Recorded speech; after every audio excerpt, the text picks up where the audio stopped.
लोग आज अपने सैंपल सुपरस्टोर डेटा सेट को दोबारा से कनेक्ट करेंगे और अपने सैंपल सुपरस्टोर डेटा सेट में हम लोग पैरामीटर का यूज सीखेंगे।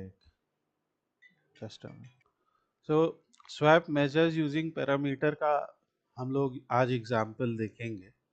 इसके लिए लास्ट वीडियो में जब हम लोगों ने किया तो लास्ट वीडियो में पैरामीटर्स का जो यूज़ हमने किया उसमें हमने देखा कि एक हमने लिस्ट ऑफ वैल्यूज़ जनरेट कर ली, एक रेंज ऑफ वैल्यूज़ जनरेट कर ली और उस रेंज ऑफ वैल्यूज़ के आधार पे हमारा डेटा चेंज हो रहा था।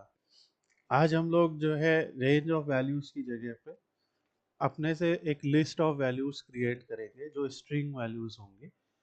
तो जैसे हमने यहाँ पे एक पैरामीटर क्रिएट किया और इस पैरामीटर का नाम रखा सेलेक्ट मेजर। तो होता क्या है कि यूजुअली जब हम कोई भी ग्राफ बनाते हैं तो ग्राफ बनाते समय हम जो मेजर यूज करते हैं वो एक ही मेजर यूज करते हैं।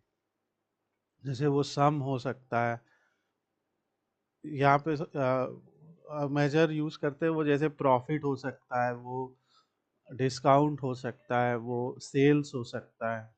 तो यहाँ पे जो डिफरेंट टाइप के मेजर्स हैं उसमें कोई भी एक हो सकता है। पर हम एक ऐसा कुछ पैरामीटर भी बना सकते जिसके थ्रू यूज़र जो है सिंपली चूज कर सकता है कि उसको प्रॉफिट देखना है या उसको डिस्काउंट देखना है या फिर उसको सेल देखना है, क्या देखना है। ओके, तो सेलेक्ट मेजर, क्योंकि मेजर का जो नाम है वो एक स्ट्रिंग वैल्यू है, तो यहाँ पे हमने सेलेक्ट मेजर करके इसको स्ट्रिंग कर दिया और यहाँ पे लिस्ट बना लिया। ओके, तो जैसे पहला मेजर हमारे लिए सेल्स है तो हमने सेल्स लिख लिया। दूसरा मेजर हमारे लिए प्रॉफिट है, प्रॉफिट लिख लिया। तीसरा मेजर हमारे लिए डिस्काउंट है तो हमने डिस्काउंट लिख लिया। और इस तरह से और भी आप अपने मन से मेजर के नाम बना सकते, तो हमने ये कर लिया। इस तरीके से ये होगा कि एक हमारे पास ड्रॉप डाउन जैसा आ जाएगा। तो अब अगर इसको हम शो करते तो यहाँ पे आप देखेंगे सेल्स, प्रॉफिट, डिस्काउंट ऐसा आने लगा। ठीक है, अब अगर यहाँ से हम क्या करते हैं कि रीजन वाइज यहाँ से ले लेते हैं, तो हमने यहाँ से रीजन ले लिया और अभी हम रीजन वाइज सेल्स ले लेते हैं। ठीक है, हम एक काम और भी करते हैं, यहाँ पे क्वांटिटी भी मेजर में ले लेते हैं। ठीक है, क्वांटिटी ले लेते हैं। ये चार मेजर हैं, ये चीज़ समझ में आ रही है। डिस्काउंट, प्रॉफिट, क्वांटिटी, सेल, ये चार मेजर थे। तो इसका हमने एक पैरामीटर बना लिया जहाँ मैनुअली हमने वो चार मेजर्स ऐड कर दिए और अब यहाँ पे हमारे वो चार मेजर ऐसे दिखाई दे रहे हैं। पर आप देख रहे हैं कि इन मेजर से, इन मेजर के बदलने पे यहाँ पे ग्राफ नहीं बदल रहा है, यहाँ सेल का सेल ही रह रहा है। ठीक है, बिकॉज हमने लास्ट टाइम भी सीखा था कि सिर्फ पैरामीटर के ऐड करने से कुछ नहीं होता है। उस पैरामीटर को एक कैलकुलेटेड फील्ड के साथ में हमें या किसी फील्ड के साथ में हमें इंटीग्रेट करना पड़ता है, तभी जो है हम आगे ग्राफ पर, तभी वो ग्राफ में या व्यू में चेंजेस लाएगा। तो ग्राफ या व्यू में चेंजेस लाने के लिए हम लोगों को करना क्या है, यहाँ से हम लोग एक कैलकुलेटेड फील्ड बनाते हैं और इसमें हम लोग एक कैलकुलेटेड फील्ड में एक नया तरीके से केस वाला एग्जांपल भी सीखेंगे और इसको हम लोग सेलेक्ट के काम में भी लाएंगे। तो ऐसे हमने लिखा सेलेक्ट मेजर, इस कैलकुलेटेड फील्ड का नाम रख लिया। तो जैसे उसका नाम मान लिया हमने सेलेक्ट मेजर लिखा है तो इसको लिख लिया CF सेलेक्ट मेजर, यानी ये कैलकुलेटेड फील्ड है तो CF लिख लिया। अब यहाँ पे एक स्टेटमेंट होता है जिसे केस स्टेटमेंट कहते हैं। केस स्टेटमेंट का मतलब ये होता है कि अगर आपके पास डिफरेंट केसेस है, जैसे यहाँ हमारे पास चार केस हैं, यानी जो हमारे सेलेक्टेड मेजर की जो वैल्यू है वो बदलती रहती है। ठीक है, तो हम लिखेंगे कि जब हमारे सेलेक्ट मेजर में, ऐसे केस सेलेक्ट मेजर मतलब जब सेलेक्ट मेजर में व्हेन जब सेल्स आया है लिख के ऐसे, जब सेल्स चुना गया है, देन आप मेजर का नाम सेल्स कर दीजिए।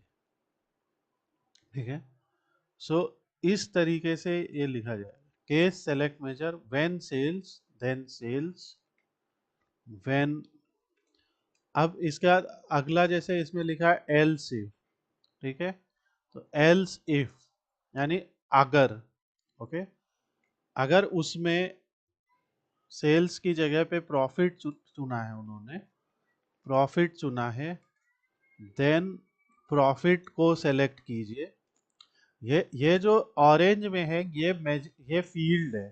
ठीक है, तो ये कह रहा है कि अगर सेलेक्ट मेजर में किसी ने सेल्स को चुना है तो आप सेल्स को चुन लीजिए, अगर किसी ने प्रॉफिट को चुना है तो आप प्रॉफिट को चुन लीजिए।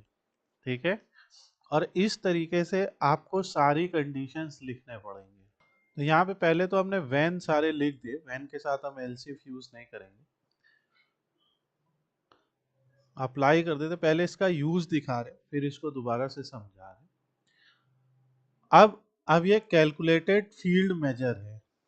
ठीक है, सबसे पहले ये बताओ कि जो तुम्हारा मेजर होता है इसमें, जैसे हमें अगर मान लो रीजन वाइज सेल्स देखनी है तो हम क्या करते हैं, रीजन और सेल्स, रीजन और सेल्स को यहाँ पे ले आते हैं ना इस तरीके से, हाँ हाँ हाँ सर, वहाँ पे आईडी कॉलम और रो में रख देते हैं। रो में रख देते हैं। ठीक है, हम्म। अगर आपको रीजन वाइज प्रॉफिट देखना है तो आप प्रॉफिट को रख देंगे सेल्स को हटा के, राइट, यही करेंगे। अगर आपको हाँ, क्वांटिटी को देखना है तो आप क्वांटिटी को रख तो देंगे। क्वांटिटी को रख देंगे। ठीक, मतलब कुछ भी देखना है तो सर रख देंगे उसमें, वैसा रख है। देंगे, हाँ। पर हम लोग पढ़ रहे हैं पैरामीटर का चैप्टर, तो हमने कहा कि क्यों नहीं हम एक ऐसा पैरामीटर बना दें जिसमें हमारे जितने भी मेजर्स हैं, जैसे हम्म। डिस्काउंट, प्रॉफिट, क्वांटिटी और सेल्स, ओके, हाँ। उन चारों मेजर्स को एज अ लिस्ट हम यहाँ पे लिख दें।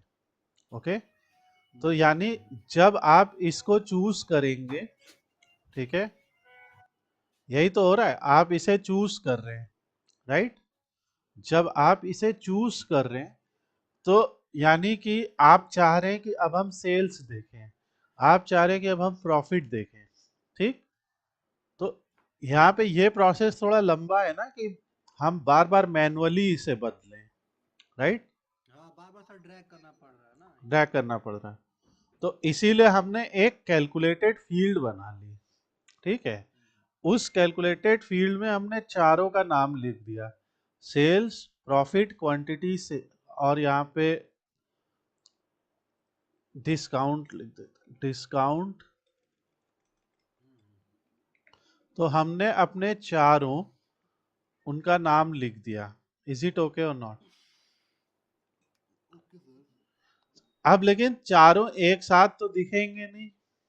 ठीक है, तो कंडीशन क्या लिखी, अब ये केस सेलेक्ट मेजर, इस लाइन का क्या मतलब है कि ये जो सेलेक्ट मेजर पैरामीटर है इसमें जब, व्हेन का मतलब क्या होता है जब, तो जब जब केस सेलेक्ट मेजर में जब डिस्काउंट सेलेक्ट हो तो डिस्काउंट को उठा लो यहां से, जब प्रॉफिट सेलेक्ट हो तो प्रॉफिट को उठा लो, जब क्वांटिटी सेलेक्ट हो तो क्वांटिटी को उठा लो, जब सेल सेलेक्ट हो सेल, और एंड, उठा लो। और एंड। तो केस का स्टेटमेंट ऐसा होता है, और अगर हम कभी भूल जाते हैं केस कैसे लिखा जाता है तो ये देखो, केस व्हेन देन एंड।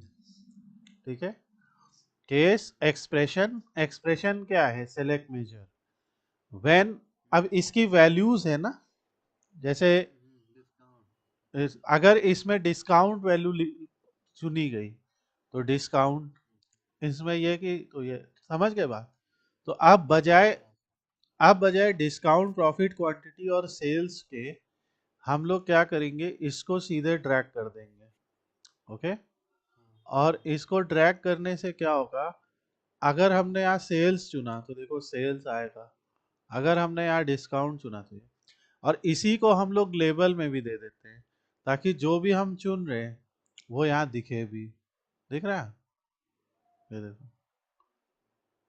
तो अब और इसका नाम लिख देते हैं शोइंग रीजन वाइज, ऐसे ये शोइंग रीजन वाइज लिखा, और इसका एडिट टाइटल किया, और एडिट टाइटल में इंसर्ट कर दिया पैरामीटर का नाम, सेलेक्ट मेजर। तो हमने लिख लिया शीट का नाम प्लस पैरामीटर का नाम। अब देखिए शोइंग रीजन वाइज प्रॉफिट, जो यहाँ सेलेक्ट होगा, showing region wise discount, showing region wise profit, showing region wise sales. Okay, तो इससे क्या होगा कि आप रीजन वाइज देख सकते हैं, और ये मेजर जो है आपको एक ही बार में वो दिखा सकता है। Is it okay? तो ये पैरामीटर का यूज है, और ये हमारा चैप्टर है about swapping swap measures using parameter. तो अब जैसे इस एग्जाम्पल में जो मेजर्स हैं वो हमारे प्रॉफिट हैं, सेल्स हैं, क्वांटिटी हैं। कोई और केस हो सकता है जहाँ पे मेजर आपके टोटल बिल और टोटल टिप हो सकता है। जैसे टाइटैनिक वाला एग्जाम्पल लेते हैं, वहाँ पे मेजर आपका एज है, फेयर है। ठीक है। अगर अगर हम लोग आइरिस फ्लावर वाला एग्जाम्पल लेते हैं, तो आइरिस फ्लावर वाले एग्जाम्पल में मेजर हमारे हैं petal length, sepal length, petal with, sepal with. तो अलग अलग एग्जाम्पल्स पे आपको इसको ट्राई करना है और यूज करना है, राइट? और यूज करके देखना है।